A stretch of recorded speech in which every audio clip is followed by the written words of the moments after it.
Eu acabei de voltar da conferência Ancestral Health Symposium no Colorado, nos Estados Unidos, uma das maiores conferências de nutrição evolutiva e ancestral do mundo. Eu tô cheio de novidade para passar para você aqui e não é diferente nesse vídeo, né? Que eu quero passar uma informação que eu coletei lá da doutora Nora Gedgaudas, que é bastante respeitada, ela palestra em várias das conferências, e ela vai falar sobre essa questão: será que existe uma dieta universalmente saudável para todos os seres humanos? É uma pergunta interessante. Primeiro, o que ela fala já de começo, né, e a gente vem falando aqui também no Emagrecer de Vez, na Tribo Forte há muito tempo, que é aquela questão de tudo em moderação não funciona. Tudo em moderação é uma péssima estratégia, né? Toxinas, alimentos ruins, alimentos que fazem mal pra gente não são bons em nenhuma quantidade. É como se um cigarro a cada 2 dias fosse bom, né? Tudo bem, é tudo em moderação. Cigarro a cada 2 dias, a maconha a cada 3 dias, essa outra droga a cada 2 dias, não tem problema, é moderação, não é todo dia, não é muito, né? A gente sabe que isso não é verdade. Toxinas não são boas em nenhuma quantidade, então tudo em moderação não é verdade. A segunda coisa é, agora a gente vai começar um pouco a cutucar uma boa parte da população, tenho certeza, que é a população que é vegetariana ou é vegana por algum motivo, tá? Eu respeito, como eu sempre digo, qualquer escolha de filosofia alimentar. O que eu venho falar aqui é puramente com viés científico, fato, não tem nada além disso, ok? Então eu só vou trazer informações para você, independente da sua escolha de filosofia alimentar. Continue nela como você quiser, eu respeito ela completamente.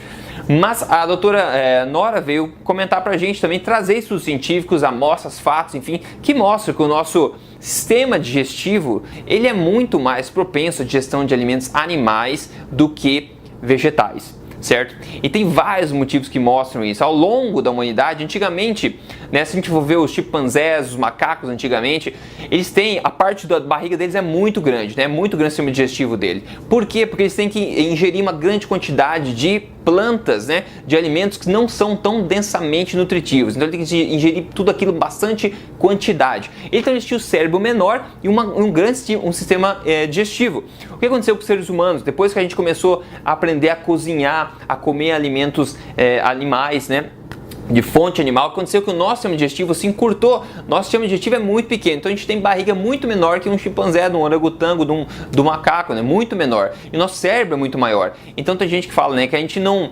evoluiu aí para comer carne, né? Nós evoluímos por causa da carne que a gente come, né? Porque a carne, digamos assim, qualquer alimento de fonte animal, ele é muito mais densamente nutritivo que qualquer alimento de fonte vegetal. Então a gente consegue ingerir menos quantidade e assim obter muito mais nutrientes ainda assim. Aí a gente conseguiu desenvolver nosso cérebro e nosso cérebro aumentou bastante com isso aí. Outra coisa também que, como a gente também sempre fala aqui, mas é bom salientar novamente, que carboidratos, a gente tem 3 macronutrientes na alimentação, né? Proteínas, gorduras e carboidratos. Carboidratos é o único macronutriente que não é necessário ao corpo humano, não é essencial. Existem gorduras essenciais que a gente precisa ingerir, existem proteínas essenciais, aminoácidos essenciais, mas não existem carboidratos essenciais. Essa é uma coisa assim que a gente tem que ter em mente, né, quando a gente for pensar nisso. Nós não precisamos necessariamente de carboidratos, não quer dizer que eles são ruins, mas nós não precisamos quando muita gente acha que a gente precisa por aí. A doutora Nora também trouxe fatos sobre a pesquisa do Weston Price, né? Muito comentado, o pessoal que acompanha paleo, low carb, por aí sabe bem o que é isso. O Weston Price era um dentista que fez uma pesquisa, ele viajou o mundo inteiro por 10 anos atrás de estudar populações aborígenes, indígenas, para ver como é que eram os ossos deles, os dentes dessas pessoas. Ele viu que todas as pessoas que comiam da terra tinham uma alimentação forte, natural, né? Não tinha exposição a alimentos processados, refinados, tinham ausência de cáries praticamente, ossos fortes, mandíbulas bem alinhadas, dentes fortíssimos, bem saudáveis, né? Ele viu também que isso tudo não era o caso em sociedades pós-agricultura, né? Que consumiam todas essas farinhas, esses açúcares, esses alimentos processados e refinados, que realmente todos os dentes, todos os nossos ossos sofriam bastante problemas. Assim como os próprios egípcios, na verdade. Os egípcios eram autoconsumidores aí de pães, por exemplo, né?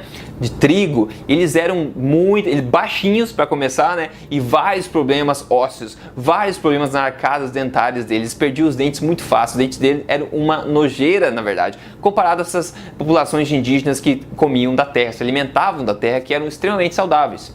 Outro fato é que o cérebro humano diminuiu nos últimos 10 mil anos. Coincidentemente, foi nos últimos 10 mil anos, a partir de 10 mil anos, mais ou menos 12 mil, 10 mil anos para cá, que o mundo entrou na fase da agricultura, onde o ser humano começou a cultivar grãos e processar, refinar, esse tipo de coisa. Antes disso, a gente se alimentava da terra, mais alimentos animais, tubérculos, etc., nozes, frutos, né? E depois disso, a gente começou a basear nossa alimentação muito nessa questão da agricultura, nas farináceos, etc. E a ciência veio mostrar que o nosso cérebro diminuiu em tamanho depois dessa transição que teve no nosso contínuo evolutivo. Agora o cerne aqui desse vídeo que eu ia passar, que era o cerne também da palestra da doutora Nora, é o seguinte: existem dois elementos, duas características de uma dieta que seja saudável universalmente, que ela chama da fundação de qualquer dieta universalmente saudável. A primeira, tudo baseado em estudos também, estudos de populações antigas, antes da agricultura. Os dois pontos são o seguinte: primeiro, uma alimentação constituída de alimentos de origem animal, ou seja, não é vegetariana. É uma alimentação que inclua alimentos animais. Esse é o primeiro sinal, o primeiro elemento da fundação numa dieta universalmente saudável. O segundo elemento, a segunda característica, são alimentos altos em gorduras, que uma coisa vem depois da outra, a gente pensar, né? Se você come alimentos de origem animal, você vai ingerir aquela gordura também, né, por consequência automática. Então pode ver, esses dois elementos, ela chama dos dois elementos da fundação de uma dieta universalmente saudável, tudo isso baseando-se em estudos de populações diversas ao longo do mundo, ou seja, isso é fato, né? Não é só especulação. Aí ela complementa, claro, a gente não precisa comer só isso, essa é a fundação, são dois elementos. Uma vez que a gente tem essa fundação implementada, né, a gente come, né, ingere alimentos de origem animal no nosso dia a dia, alimentos ricos em gorduras saudáveis, que a gente tanto fala aqui, depois você pode complementar com outras coisas, que é basicamente os verdes, né, saladas, os legumes, as frutas, as nozes, tudo que a gente sabe que é saudável, tudo que faz parte de uma alimentação forte. Mas o ponto de tudo isso que a gente está falando aqui, né, que ela veio trazer, se existe alguma coisa em comum, né, aí no ser humano que possa inspirar a gente a que traga a sensação, né, o significado de uma alimentação universalmente saudável. E é isso que ela vem falar. O ser humano, a gente é muito mais parecido um com o outro do que a gente imagina, né? A gente é muito parecido um com o outro. Nosso sistema digestivo, o nosso DNA, como o nosso corpo funciona, é muito parecido de uma pessoa para outra. E se tem uma coisa, duas variáveis aí que são constantes em populações extremamente saudáveis ao longo da história, são essas duas coisas. Novamente vamos revisar então. A primeira é ter uma alimentação que inclua alimentos de origem animal, e a segunda que inclua alimentos de origem animal, que inclua alimentos altos em gorduras boas, ou seja, ingestão de gorduras boas. Agora veja o que está acontecendo no mundo de hoje, né, pessoal? A gente está tentando cortar cada vez mais a ingestão de alimentos animais por questões variadas, e pior do que isso, o ponto 2, está tentando diminuir a gordura dia a dia na dieta.